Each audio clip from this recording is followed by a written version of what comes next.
हो, मैं हूं ना राज मोहब्बा में, तुम्हारे साथ रहूंगा। आप जो कहोगी मैं आपका आज्ञा का पालन करूंगा। आप इतना चिंता क्यों कर रही हो? तुम्हारे पिताजी तुम्हारे चाचा और चाची के चलते राज मोहब्बा छोड़ के भाग गया। चाचा चाची की तो बातें मत कीजिए आप माँ। क्या पिताजी भी चले गए? तुम्हारे पिताजी तो भी भाग गया उन लोग के चक्कर में। क्या पिताजी राज मोहब्बा छोड़ के चले गए? चला गया है। माँ पहले क्यों नहीं आप बताइए मुझे, कहाँ गए, किधर गए पिताजी? माँ पिताजी तुम्हारे भाग गया है राज मोहब्बा छोड़ के बेटा। उसी बातों की अफसोस है। चिंता नहीं करियो गंगा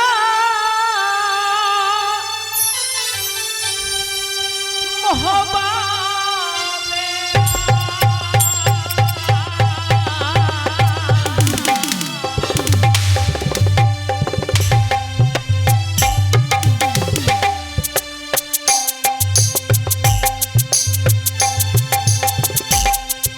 चिंता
चलो पुत्र, क्या हुआ? चलो दुनिया वाले से छिप कर चलो, ताकि कोई देश की सूरवीर ना देखे कि ये रुदल है, साथ में रुदल की पत्नी, उनकी औलाद। दुनिया वाले हंसे न पुत्र। माँ, अब मैं नहीं चल पाऊंगा माँ, क्योंकि जब से राज मोहब्बा से आया हूँ कई दिन बीत चुके हैं, परंतु आज तक एक बूंद पानी तक नहीं पिया हूँ माँ। भूख से मेरे प्राण निकल रहे हैं माँ। अब मैं नहीं चल पाऊंगा माँ, मुझे थोड़ा सा भी खाना ला दो ताकि मैं यहाँ से आगे की ओर चल सकूंगा माँ। मोरंग वाली स्वामीनाथ, कहियो ने हाथ फैल लिए,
राम किशुन ताती बसबिट्टी महसपुर।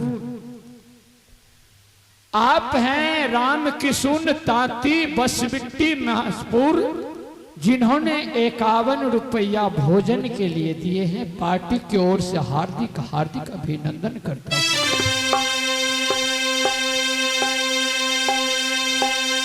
प्रिय स्वामीनाथ, कहां से भोजन लाऊं? संसार की डर लग रहा है,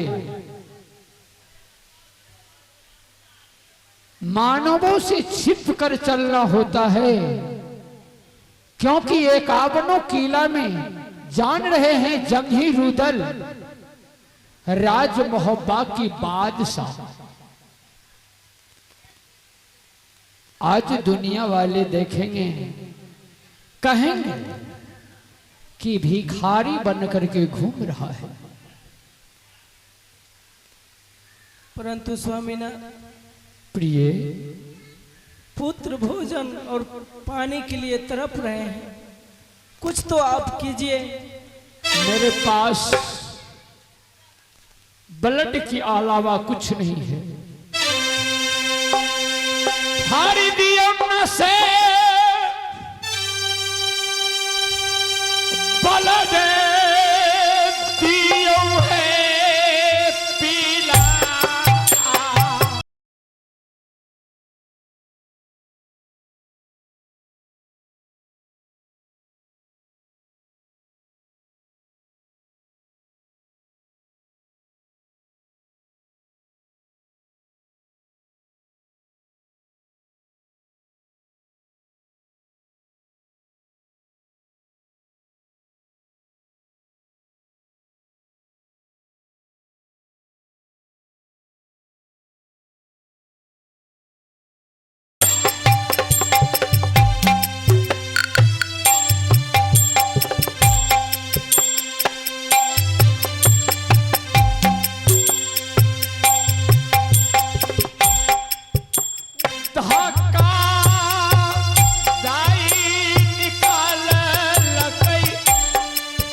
मोहम्मद सलाउद्दीन साहब, जिन्होंने खाना खाने के लिए, पीने के लिए पानी 100 रुपया से नवाजे हैं। नवाजगी को मैं पार्टी की ओर से हार्दिक हार्दिक अभिनंदन करता हूँ।